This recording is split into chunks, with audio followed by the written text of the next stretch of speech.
안녕하십니까, 정영기입니다.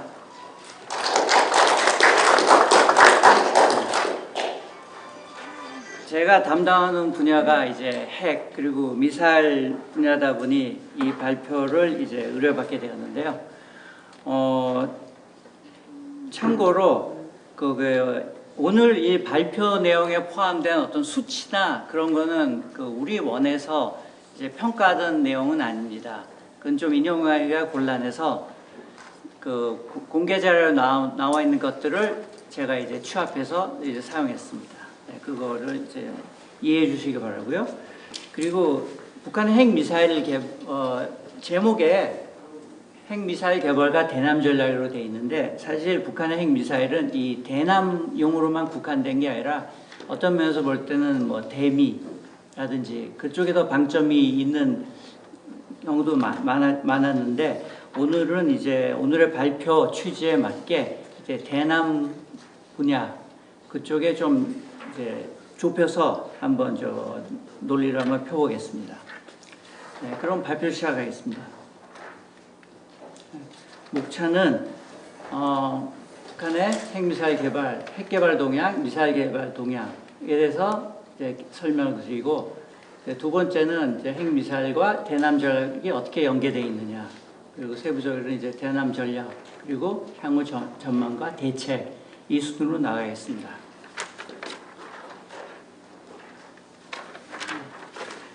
네, 북한의 핵미사일 개발 분야입니다. 네. 여기서 미사일 쪽은 일단은 북한의 미사일을 뭐 핵탄두 탑재가 가능한 탄도미사일도 있지만, 또 뭐 지대공, 지대함 등, 그리고 뭐 방사포 등 여러 이제 미사일에 해당되는 것들이 있지만, 오늘 발표에서는 핵탄두 탑재가 가능한 탄도미사일으로 국한에서 발표하도록 하겠습니다. 그래서 예를 들어서 뭐 대구경 방사포, 그것도 이제 미사일 발사체로 불리기도 하는데, 이제 그쪽은 오늘 발표 내에서는 이제 뺐습니다. 핵개발 동향입니다. 일단 개요를 설명드리면, 북한이 이제 80년대부터 본격적으로 핵개발 시작해서요. 영변에 원자로, 제철시설, 그리고 이 밖에도 뭐 핵연료 제조 공장 등 핵개발에 필요한 일체 인프라를 이제 구축합니다. 이 시기에 원자로가 가동되고 핵 제철시설을 건설해서 80년대 말부터 이제 플루토늄을 추출하기 시작합니다. 그리고 또한 영변과 강선에 이제 우라늄 농축 시설도 이제 건설하고 가동하기에 이릅니다. 이건 이제 2000년대 들어서인데요. 그래서 영변에서는 그 핵무기 원료 중에 하나는 플루토늄을 생산하고요. 여기서는 또한 핵무기의 또 하나 원료가 되는 고농축 우라늄을 생산합니다. 그래서 이제 오메가2 원자로 같은 경우는 연간 핵무기 하나에서 2개 정도 생산이 가능한 플루토늄 생산이 가능한 규모이기도 하고요. 영변에 있는 우라늄 농축 시설은 2011년에 미국의 저명한 핵과학자 해커 박사가 방문했을 때 이 존재 사실을 북한이 스스로 공개합니다. 그때 이제 해커 박사가 자기가 본 바에 하면 연간 한 40kg 정도의 농축 우라늄을, 고농축 우라늄을 생산할 수 있는 규모라고 일단 평가했고요. 그리고 2013년에 들어서 이게 2배로 늘어납니다. 시설 규모가. 그리고 또 뭐 그 이후에도 약간 또 뭐 작년에 여기가 또 약간 증설됐다는 얘기도 있었고요. 강선은 이건 사실 언제 정확히 건설되고 가동되는지는 잘 모르는데 한 2000년대 중반부터 가동한 것이 아닌가라고 이제 추정되고 있는 시설입니다. 이제 그렇게 핵 개발을 추진한 결과 북한은 2006년부터 2017년에 이르기까지 총 6회 핵실험을 실시해서 사실상 핵 보유의 지위에 도달했습니다. 그리고 현재 이제 평가하면 한 40에서 50개 정도 핵탄두를 보유하고 있다. 이건 이제 스톡홀름 국제평화 문제연구소라는 데서 발표한 자료고요. 뒤쪽에 보면 이제 다른 기관에서 발표한 내용도 포함되어 있습니다. 이뤄볼 때 북한은 아마 인도, 파키스탄, 이스라엘 수준의 핵 보유를 목표로 하고 있지 않는가라고 추정되는데, 이들 국가들은 각각 한 100여 개 정도의 핵무기를 보유하고 있는 것으로 알려져 있습니다.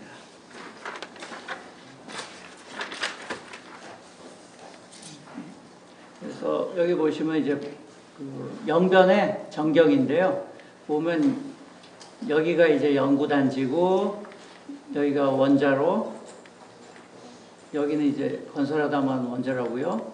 제처리 시설, 여기가 핵연료 제조 공장이자 우라늄 농축 시설이 있는 데입니다. 여기가 이제 북한 핵 개발의 그 메카라고 할 수 있는 데죠.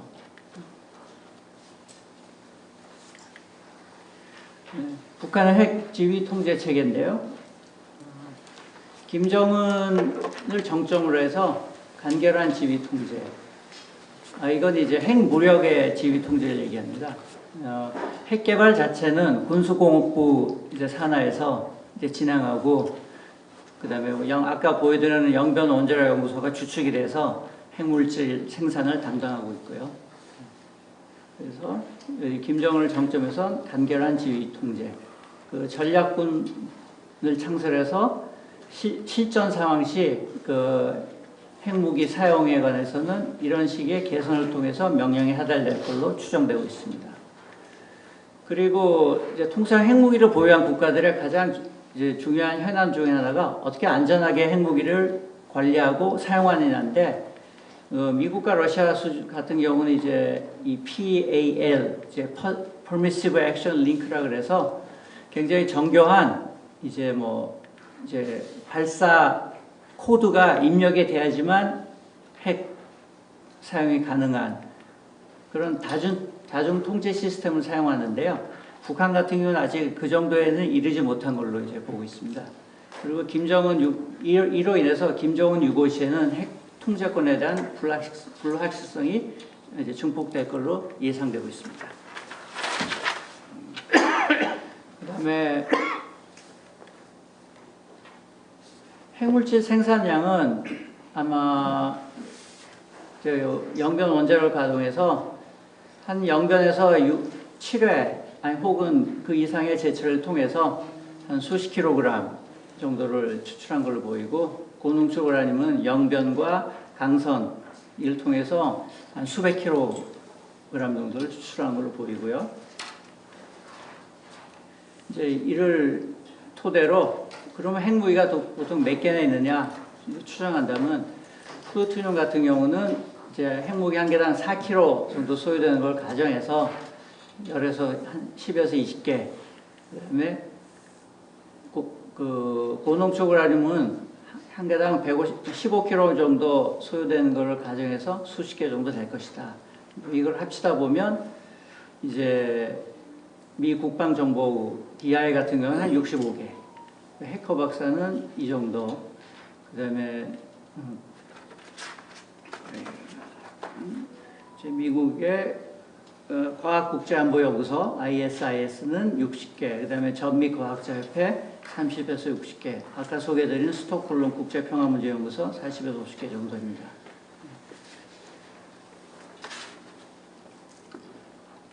그리고 이제 중요한 관건 중에 하나가 미사일 탑재 능력인데요. 핵탄두를 미사일에 탑재하려면 핵탄두 크기가 요 미사일 탄두부, 보통 이제 뾰족하거나 뭉뚱하거나 그런데 이 직경의 70%, 그 다음에 무게는 실제 탑재할 수 있는 중량 50% 정도 이내야 됩니다. 나머지는 그 기타 이걸 고정하는 지지대라든지 아니면 전자장비 그런 것들이 차지하는 중량이고요. 그래서 이 정도 이내로 해야 됩니다.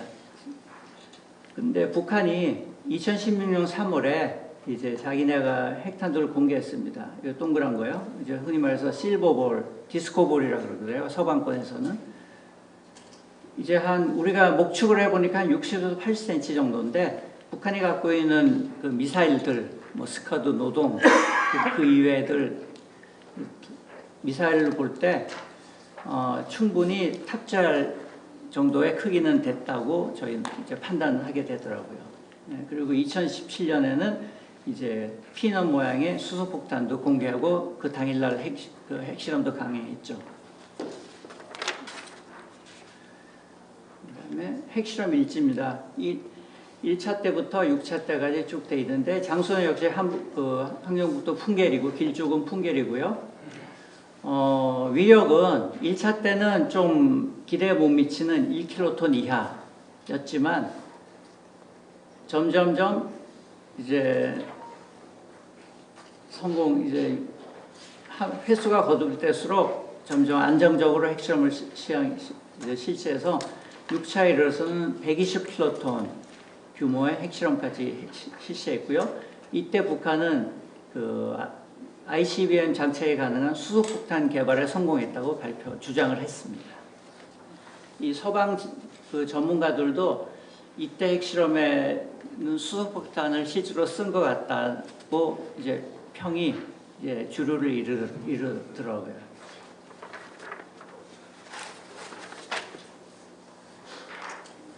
그러면 현재는 어떤 상황인가? 2022년 현재 북한의 이제 북한의 규모나 수준이나 규모가 이제 임계점, 과거에는 북한이 핵무기를 보유하고 있느냐 없느냐, 이제 그게 중요한 변곡점이었습니다. 그러다가 그 변곡점은 2006년에 핵실험을 함으로써 이제 지나갔고요. 그 다음에 또 하나의 중요한 변곡점은 과연 그것이 군사적 위험이 될 수 있느냐. 핵무기가 한두 개일 때는 이건 정치적인 효과가 있지만 군사적인 효용성은 이제 떨어지는 거였거든요. 최소한 2자릿수가 돼야지만 이제 어떤 군사적인 위협이 될 수 있는데 북한은 이미 그 두 번째 변곡점도 지났고요. 군사적으로도 충분히 위협이 될 수 있습니다. 그래서 지금 현재는 북한이 핵무기 몇 개 갖고 있느냐. 이제 그거 갖고 왈가왈부하는 거는 이제 중요성이 이제 우선순위가 좀 떨어지는 문제가 되어버렸어요. 다만 이제 향후 이제 북한의 핵포기를 갑자기 이제 입장을 바꿔서 수용할 경우 폐기 검증 단계에서는 북한이 핵무기 몇 개 갖고 있느냐를 파악하는 게 유용하겠죠. 그리고 북핵 협상은 2019년 하노이 회담이 결렬된 이유는 사실 교착 상태입니다. 그래서 북핵 협상 전략과 틀을 전환이 시급합니다. 그래서 이를 위해서는 북한이 스스로 핵을 포기하는 게 불가피하도록 하는 환경을 만드는 게 필요하다고 하겠습니다. 이거는 뒤쪽에 결론 부분에서 다시 말씀드리겠습니다. 미사일입니다. 북한은 70년대 이집트에서 스카드 미사일 도입해서 이걸 이제 모방 개발, 우리 역설계라고 그러죠. 리버스 엔지니어링을 통해서 80년대는 스카드 BC, 이건 300km 사정거리고요. 이건 500km 정도 개발 완료했고, 90년대는 이거를 몸통과 길이를 늘려서 노동 미사일을 개발합니다. 이거는 사정거리가 이제 1000km가 넘어가는 미사일이고요. 그리고 요 스커드와 노동의 몸통을 이제 결합해서 대포동 2호를 이제 개발해서 이제 발사하기에 이릅니다. 자기들은 이제 인공위성 발사용이라고 주장했죠. 그리고 90년대 들어서는 구소련 미사일인 SSN-6를 도입해서 무스다 미사일을 개발합니다. 이 미사일은 이 스카드 미사일하고 다른 엔진, 이제 연료 체계를 씁니다. 스커드 연료보다 훨씬 효율이 좋은 이제 연료를 이제 쓰는 것이 특징이고요.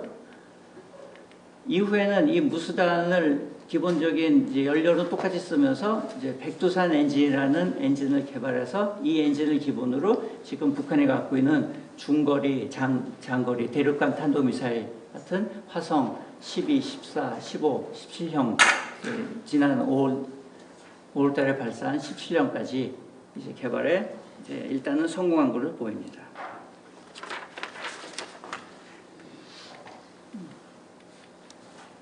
그리고 앞서 말씀드린 미사일은 다 연료를 액체 연료를 쓰는데요. 고체를 쓰는 이제 미사일도 개발합니다. 이 고체를 쓰는 미사일의 장점은 일단은 그 연료 주입 시간이 거의 없다는 점이고요. 액체인 경우는 뭐 짧게는 한두 시간, 길게는 몇 시간이 걸려서 이 연료 주입하는 과정에서 발사 징후가 탐지될 이제 위험이 높은데, 이 고체 같은 경우는 그런 시간이 없기 때문에 이제 기습 공격에 유리하다는 장점이 있습니다. 그래서 시리아에서 SS-21 구소련 미사일이죠. 도입해서 다시 역설계로 개발해서 2012년에는 이제 작전 배치하기에 이릅니다. 그리고 이 기술을 토대로 그 잠수함 발사 미사일인 SLBM까지 2016년에 발사에 성공하게 됩니다. 그리고 요거를 토대로 이제 지대지용으로 북극성 2형까지 개발했습니다.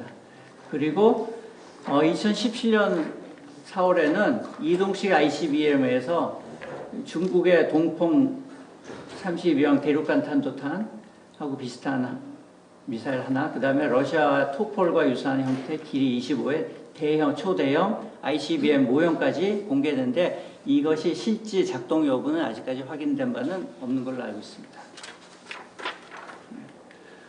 예, 북한의 이제 미사일 뭐 사거리는 보시다시피 단거리에서 ICBM까지 다 망라한 이제 총 모든 종류 사거리 미사일을 구비했다고 이제 볼 수 있죠. 외형상으로는.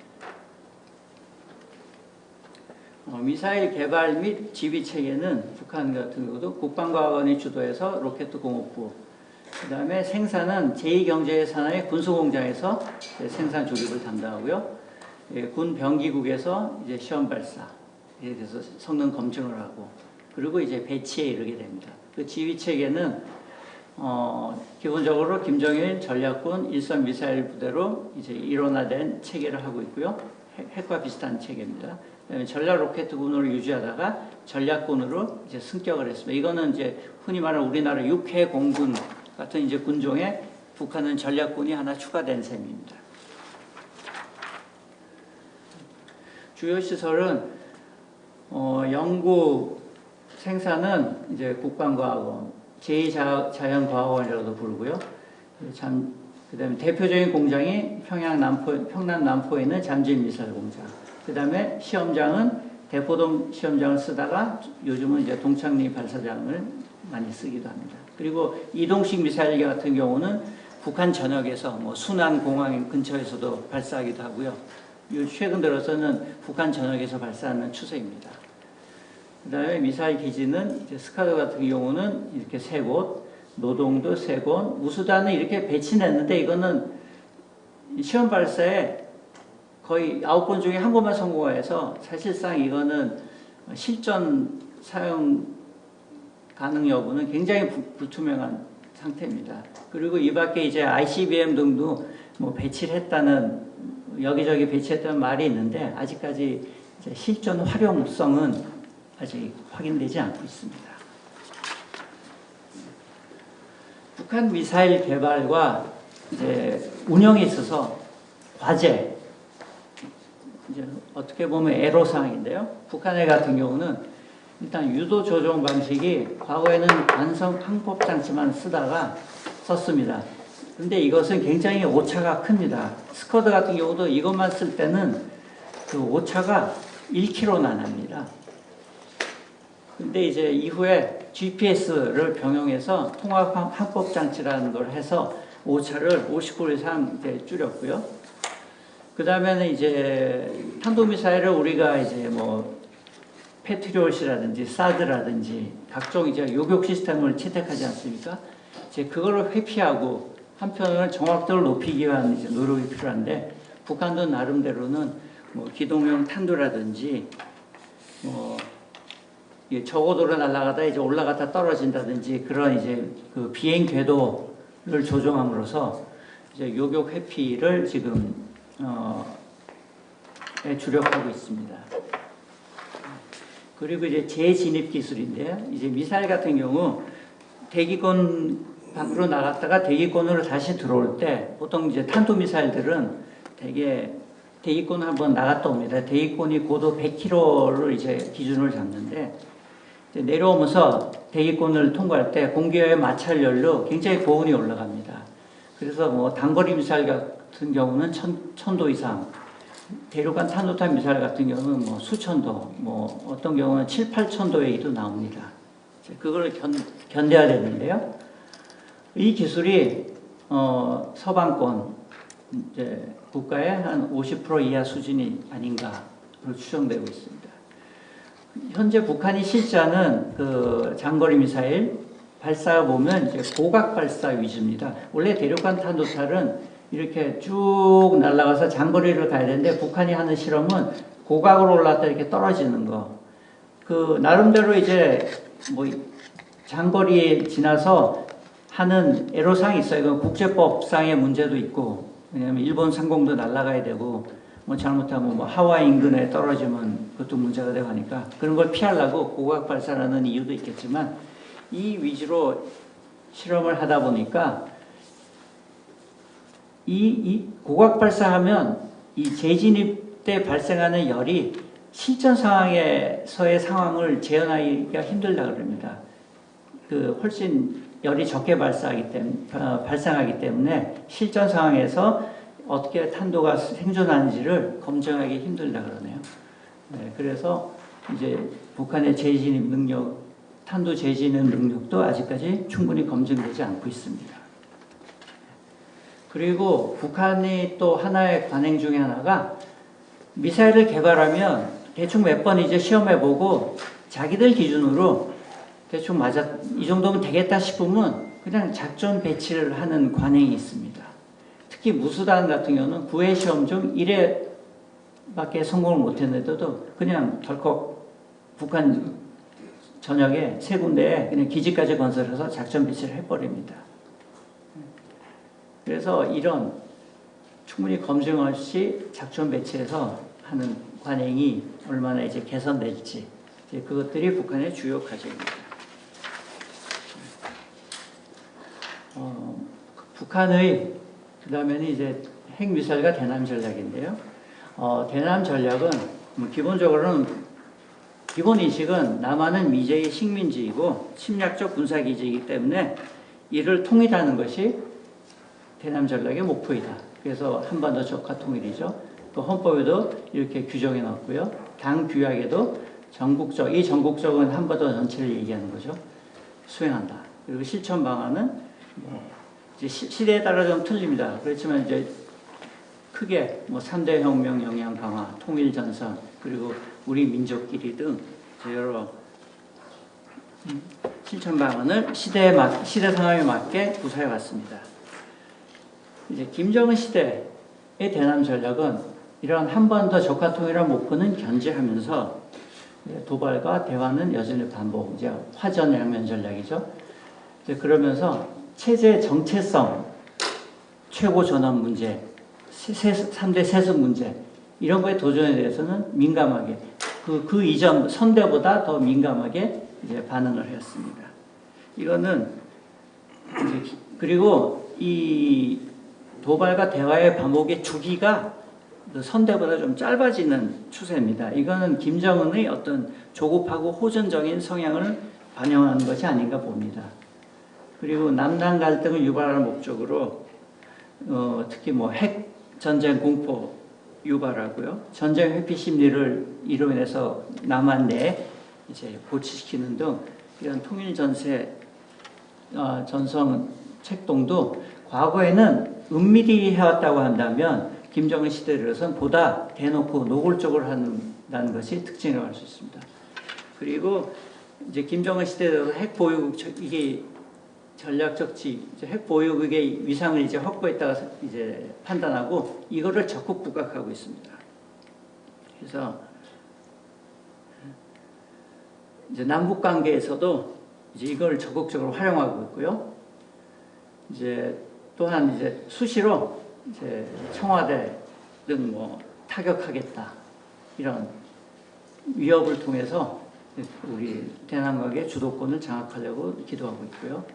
그 다음에 핵탄두도 과거에는 핵 보유 사실도 이제 부인하는 스탠스를 취하다가 이제는 핵탄두 모형까지도 공개하면서 핵 보유를 노구를 하고 있습니다.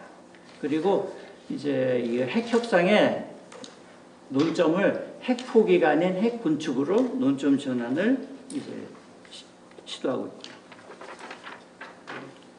그래서 뒤쪽에 핵 보유에 대한 입장 변화 추이를 보면 김일성 시대에는 대외적으로 이를 부인하면서도 비밀 핵 개발을 추진하는 이제 했어요. 근데 김정일 시대에도 초기에는 이걸 답습하다가 2003년에 들어서 핵 보유를 시인하게 이릅니다. 이건 이제 그 당시 북핵 문제를 놓고 하는 다자간 협상 무대라든지에 대해서 자기네 핵무기 있다고 이제 그걸 이제 주장하기 시작하다가 2003년 하반기에는 아예 외무성이 대놓고 자기네 핵 능력을 물리적으로 실증하겠다라고 이제 협박까지 하게 됩니다. 그리고 김정일 시대로 와서는 이제 핵실험, 그리고 김정일 시대 이제 핵실험을 하기 시작했죠. 핵탄도 공개하는 등 핵보유를 노고를 하기 이릅니다. 그래서 수소폭탄 개발에 성공하기까지 이르게 되고요. 그래서 그러면 이런 핵보유 입장 변화에 따라서 대남 핵 위협은 어떻게 바뀌었느냐. 1차 핵실험 이전까지는 동족에게는 핵 사용을 상상할 수 없다. 이거는 1차 핵실험 직후, 이전인데 직후네요. 네. 그 다음에 2차 핵실험 이후는 핵 억제로로 남수선 초토화 이렇게 좀 바뀝니다. 그리고 3차 핵실험 계기로는 핵타격으로 서울 불바다 이런 식으로 그 핵 위협 추이가 이렇게 급변하게 되는 거죠. 반전을 이룹니다. 그리고 미사일 무력은 어떻게 되느냐, 김정일 시대. 이제 김일성 시대에는 스커드 노동 정도, 이제 무수단은 별로 실전성이 떨어지기 때문에 배제했고요. 이 정도 미사일 정도밖에 쓸 수 있는 게 없었다고 치면 김정일 시대 들어서는 이제 단거리 미사일부터 ICBM까지 온갖 종류의 다양한 미사일까지 구비했고, 액체 추진 미사일, 고체 추진 미사일, 심지어 여기 보면 잠수함 발사 미사일 등까지 구비하게 되고요. 그 타격 능력도 김일성, 김정일 시대는 스커드 노동 등에서 뭐 한반도, 뭐 길게 보면 일본까지 포함인데, 이제 이때 들어서는 대미 타격 능력까지 이제 시위하게 됩니다. 그리고 이제 신형 뭐 미사일 등을 통해서 정밀 타격 능력을 강화하게 되고, 이제 요격 회피 능력도 강하게 됐습니다. 이를 토대로 이제 더 노골적으로 이제 대남 핵 미사일 위협을 이제 강하게 이르게 된 겁니다.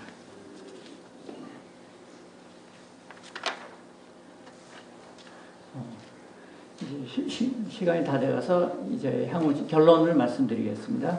향후 전망과 대책은, 전망은 앞으로도 북한은 핵 미사일 능력을 지속 강화할 겁니다. 이거는 목적은 협상력 강화 목적도 있고, 이제 재래식 군사력이 이제 남북한 재래식 군사력은 이미 역전됐다고 이제 보기 때문에 이걸 열세를 만회하기 위한 카드로 계속 유지할 거고요.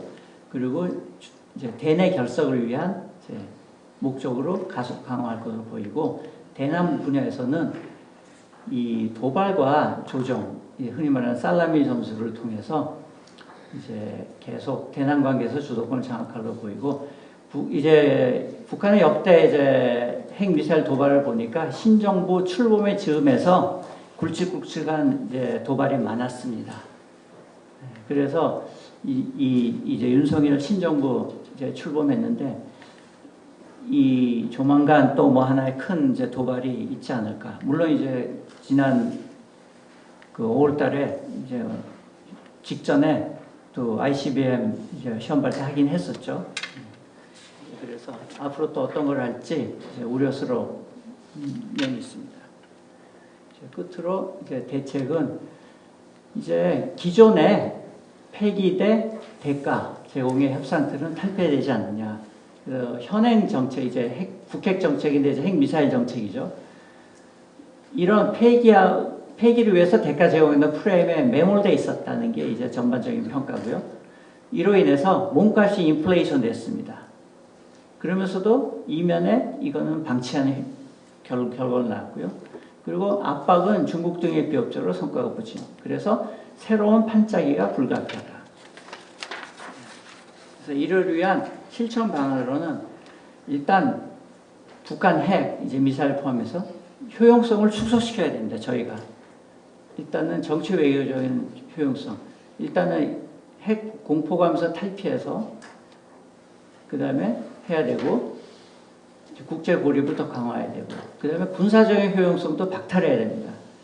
핵 사용을 위해서 군사적 우위를 선점할 수 있다는 이제 오판에 하지 않도록 이런 인식을 이제 돌리도록 해야 됩니다.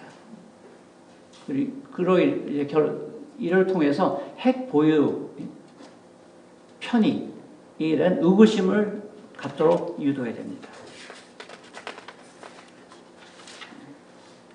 이거는 생각하고요. 그리고 우리는 북핵에 대해서 의연한 대응을 해야 돼요. 우리가 내부적으로 핵 공격을 받더라도 이렇게 대응할 준비가 돼 있다. 군사적 대응, 피해 복구, 민방위 등. 그리고 핵을 사용하지 못하도록 견제하는 것. 예를 들어서 북핵 사용 이런 거를 처벌하겠다. 이런 걸 법제화, 한반도 비핵화법 같은 거. 과거 우리가 그러니까 해방 후에 반민족 처벌한 것처럼 그런 법제화를 해서 북한의 핵 개발에 관련된 사람들의 의지를 좀 위축시키는 방안도 있을 겁니다. 그래서 이런 것들을 이제 북한 수뇌부가 납득하도록 설득 압박을 극도화하는 노력을 이런 발표를 하거나 초청하거나 우리 국내외 주요 인사가 방북해서 설득하는 노력을 통해서 핵 미사일이 남는 잔살은 아니라는 현실을 직시하도록 해서 핵 포기를 유도하는 이런 식의 새로운 판을 짜야 되지 않을까 생각합니다. 네, 이상으로 발표를 마치겠습니다. 감사합니다.